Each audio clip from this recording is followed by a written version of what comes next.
Pero mga idol, ang ating batang prospect na talagang malupit din mga idol. Wala pang talo ito mga idol at talagang kalakasan din ni Wiljan Mindoro.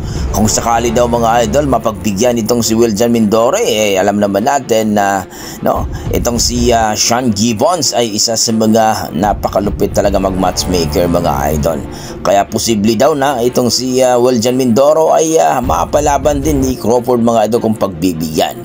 Pero ayon sa ating mga boxing fans, medyo hilaw pa daw itong si Wiljan Mindoro kung mapalaban dito kay Crawford. Baka nga daw TKO ang aabutin ito. Well mga idol, dapat na ilaban ito si Wiljan Mindoro muna sa mga malulupit na contender, kahit mga rank number 5 daw sa kanyang division mga idol, na kung saan talagang impresibo din ang mga nagawang laban ni Wiljan Mindoro. Talagang TKO din ang mga nakalaban ni Wiljan Mindoro mga idol. Kaya umaasa ang ating mga boxing fans ngayon mga idol na itong si Wiljan Mindoro mapalaban daw dito sa mga top contender mga idol.